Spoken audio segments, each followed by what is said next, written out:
Accrochez-vous bien, aujourd'hui, on plonge dans un univers vraiment insolite, le Caticross. Ah oui, Vous avez bien entendu, il s'agit de courir avec son chat. avec son chat. Imaginez un peu votre félin transformé en véritable partenaire de jogging. Ah ça, c'est sûr. C'est une discipline qui sort des sentiers battus. On va décortiquer ensemble ce concept étonnant. Oui. Grâce à un article du site Athlé Expliqué et une référence pour les runners, Hmm. qu'ils soient novices ou marathoniens aguerris. Alors, on se lance et tâteau. On découvre ce monde où nos petits félins troquent leur canapé pour des baskets. Ah. Dites-moi, vous avez déjà envisagé de partager votre passion de la course à pied avec votre compagnon à moustache? C'est vrai que l'idée est plutôt séduisante. Ce qui est intéressant, c'est de voir comment cette discipline combine le plaisir du jogging pour l'humain avec le besoin naturel de mouvement du chat. Exactement. Mais avant de se précipiter sur nos baskets et d'équiper Minou d'un harnais, on va essayer de comprendre de quoi il s'agit vraiment. Qu'est-ce que le caticross au juste de bon? Figurez-vous que le caticross, c'est bien plus qu'une simple promenade en laisse. On parle de courir avec son chat, D'accord. sur des distances courtes, entre 1 et 5 km.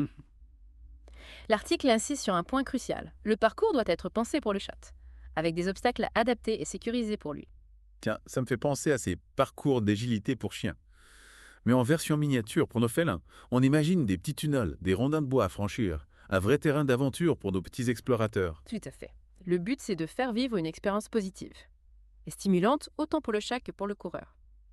D'ailleurs, l'article souligne que cette pratique encore peu connue du grand public est en plein essor. Ah, ça c'est intéressant. On découvre de nouvelles façons de partager des moments uniques avec nos animaux, même dans le domaine sportif. Mais dites-moi, quels sont les avantages du caticross, autant pour le coureur que pour son compagnon à quatre patasses? L'article met en avant plusieurs points. Commençons par le coureur. Figurez-vous que la présence du chat peut vraiment booster la motivation. Ah bon?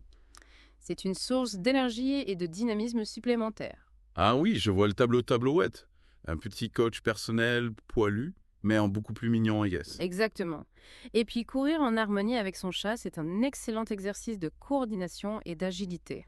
On apprend à adapter ses mouvements, Oui. à être à l'écoute de son partenaire. Et puis, soyons honnêtes, c'est une expérience unique à partager avec son animal.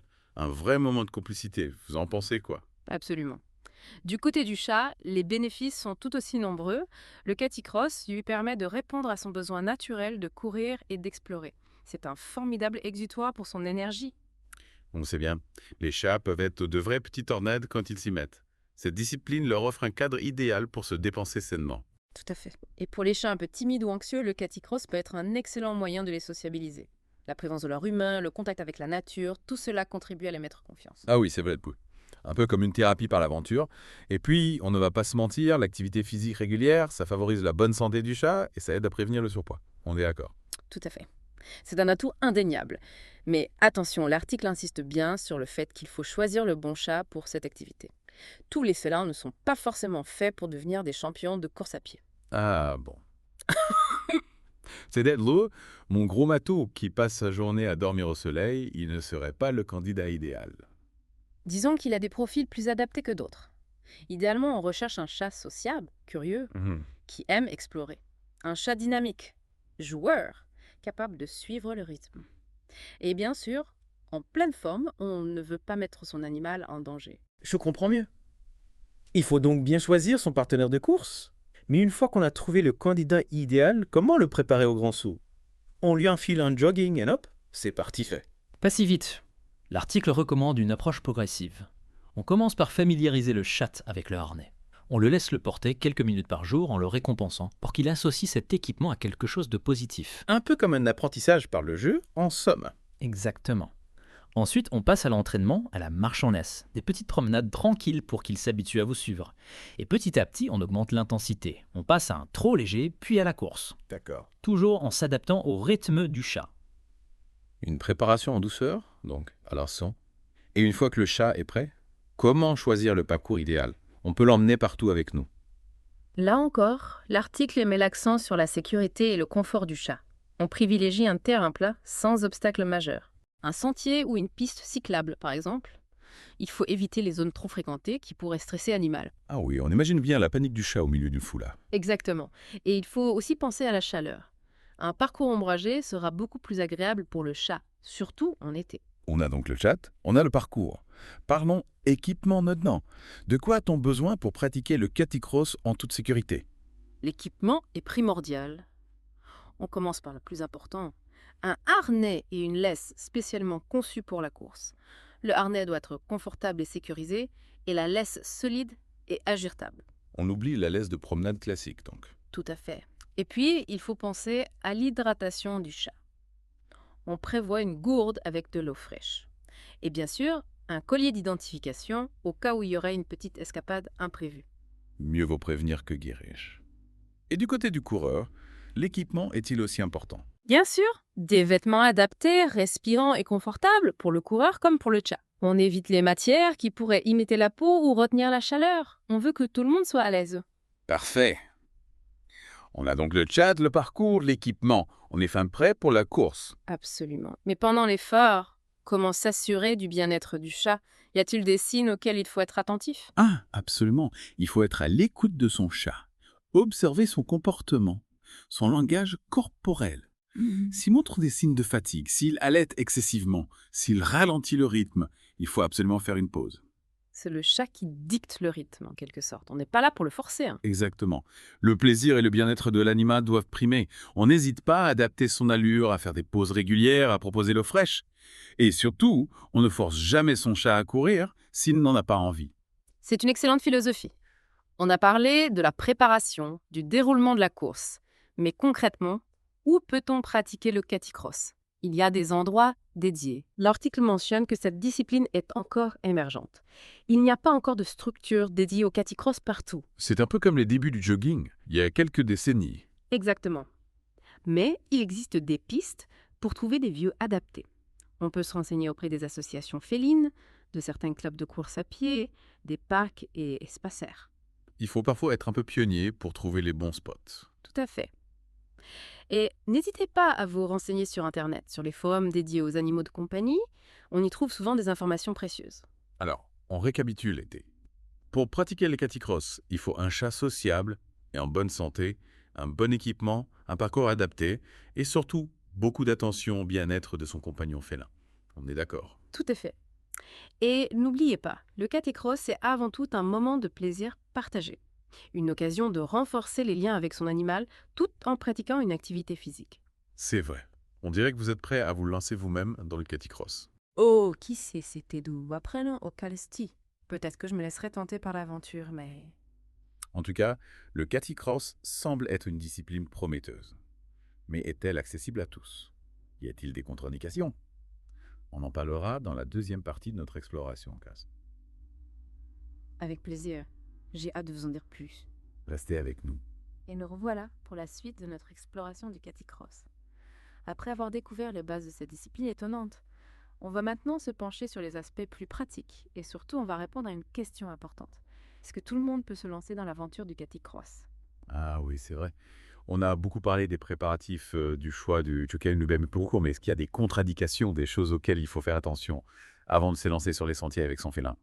C'est une excellente question. L'article que l'on décrypte aujourd'hui n'aborde pas directement la question des contre-indications, mais il insiste beaucoup sur l'importance d'être à l'écoute de son animal. C'est-à-dire, pour y faire, on doit surveiller son langage corporel, ses réactions pendant l'effort. Exactement. Par exemple, si votre chat est âgé, s'il a des problèmes de santé, s'il est sans surpoids, il est indispensable de consulter un vétérinaire avant de se lancer dans le caticross. Ah oui, je comprends, mais on ne veut pas mettre son chat en danger. Il vaut mieux avoir l'avis d'un professionnel pour s'assurer que l'activité est bien adaptée à sa condition physique. Tout à fait. Le vétérinaire pourra vous donner des conseils précieux sur l'alimentation du chat, l'intensité de l'effort, à fournir les précautions à prendre. On ne s'improvise pas coach sportif pour son félin du jour au lendemain. Et du côté du coureur, y a-t-il des précautions particulières à prendre au vise? Parce que courir avec un chat accroché à la ceinture, ça ne doit pas être aussi simple qu'un jogging en solitaire. Bien sûr. Comme pour toute activité sportive, il est primordial d'être en bonne santé. Si vous avez des problèmes cardiaques, des douleurs articulaires, mieux vaut consulter votre médecin avant de vous lancer. Oui, on imagine bien le scénario catastrophe. Le chat qui s'élance comme une fusée et le coureur qui se retrouve à terre avec un lumbago. Exactement. Il faut être raisonnable, commencer progressivement, augmenter l'intensité de l'effort petit à petit et ne pas hésiter à faire des pauses si besoin. On n'est pas là pour battre des records de vitesse, mais pour partager un moment agréable avec son chat. Le maître mot, c'est l'écoute autant envers son chat qu'envers soi-même. On est bien d'accord. Mais dites-moi, le caticross étant une discipline relativement nouvelle, est-ce qu'il existe déjà des structures, des clubs, des endroits où l'on peut pratiquer encadrés par des professionnels? Bonne question. L'article mentionne que certains clubs de course à pied commencent à s'ouvrir au caticross. Ce sont souvent des séances d'entraînement spécifiques encadrées par des professionnels qui permettent aux coureurs et à leurs chats de s'initier à la discipline en toute sécurité. Ah, d'accord. Un peu comme des cours d'initiation pour apprendre les bases du caticross, les techniques de course, les règles de sécurité. Exactement. C'est une excellente façon de se lancer, d'autant plus qu'on peut échanger avec d'autres passionnés et bénéficier des conseils d'experts. C'est rassurant quand on débute. Et du côté des associations félines, est-ce qu'il y a des initiatives pour promouvoir le caticross? Oui, certaines associations organisent des événements dédiés au caticross. Des balades collectives, des démonstrations, des ateliers de sensibilisation. C'est un bon moyen de faire découvrir cette discipline au grand public et de montrer ses bienfaits. C'est génial.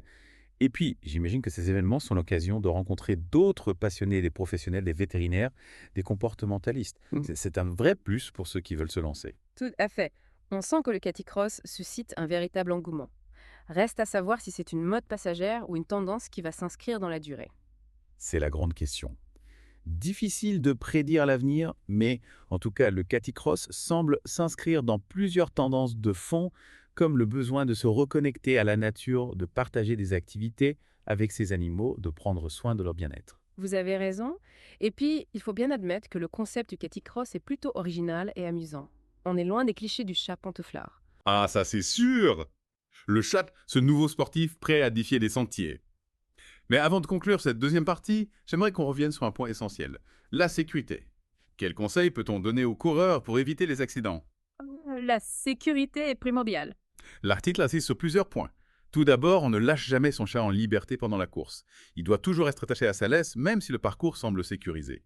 On sait à quel point les chats peuvent être imprévisibles. Un petit oiseau, un papillon, et hop, c'est la course-poursuite. Exactement. Bon, il faut anticiper et être vigilant par rapport à l'environnement. On évite les zones à forte circulation, les terrains accidentés et les obstacles dangereux. On privilégie les parcours adaptés en somme. On ne doit pas emmener son chat faire un trail en montagne. Tout à fait. Et on n'oublie pas d'emporter de l'eau pour son chat pour éviter la déshydratation. On peut également prévoir une petite trousse de secours au cas où. On n'est jamais trop prudent. Mieux vaut prévenir que guérir. Et en cas d'accident, que faut-il faire, Nae? L'article donne-t-il des conseils? L'article ne donne pas de conseils spécifiques en cas d'accident, mais il est évident qu'il faut réagir rapidement et contacter un vétérinaire en cas de doute. On peut également appeler les secours si la situation l'exige. En cas d'urgence, on ne tergiverse pas, on agit fait. On arrive à la fin de cette deuxième partie, mais avant de passer à la suite, j'aimerais avoir votre avis. Selon vous, quel est l'avenir du caticross? Simple phénomène de mode ou véritable révolution dans le monde du sport félin? L'avenir du caticrotier. Je suis plutôt optimiste. Cette discipline a tout pour plaire. Elle est originale ludique, elle permet de renforcer les liens avec son animal, de prendre soin de sa santé, et elle s'inscrit dans une démarche de respect de la nature. On sent que vous êtes convaincu, Paulie. Mais avant de se projeter dans le futur, on va faire une petite pause. On se retrouve dans un instant pour la dernière partie de notre exploration du caticross. Restez avec nous et nous voilà de retour pour la dernière partie de notre plongée dans le monde fascinant du caticrossiston. On a décortiqué le concept, exploré les avantages, parlé préparation et sécurité. Mais une question reste en suspens.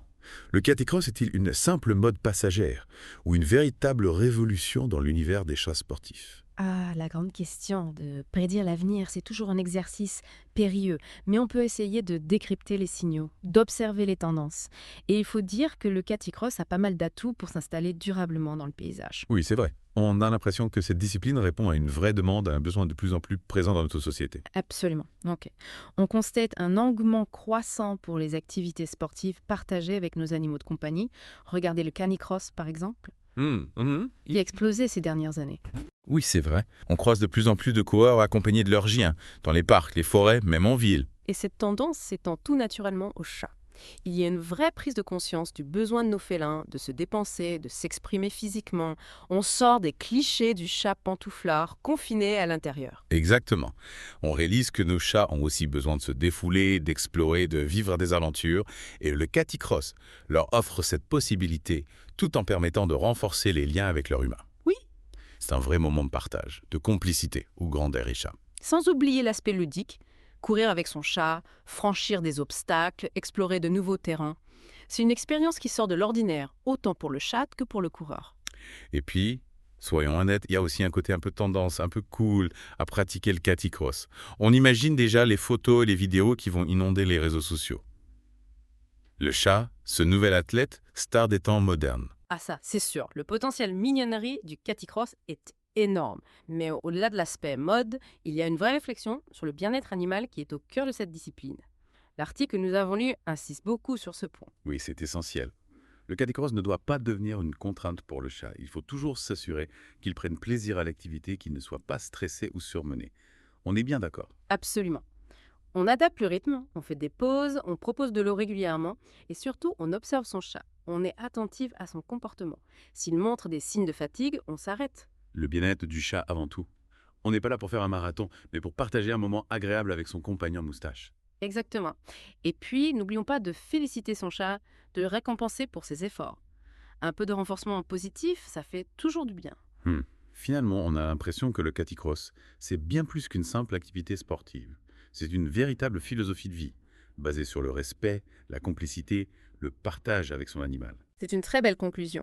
Le caticross nous invite à reconsidérer notre relation avec nos animaux de compagnie, à les voir comme de véritables partenaires, capables de nous accompagner dans nos aventures sportives et de nous surprendre par leurs capacités. Alors, chers auditeurs, après cette plongée dans l'univers du caticross, êtes-vous tentés par l'expérience Cornfield?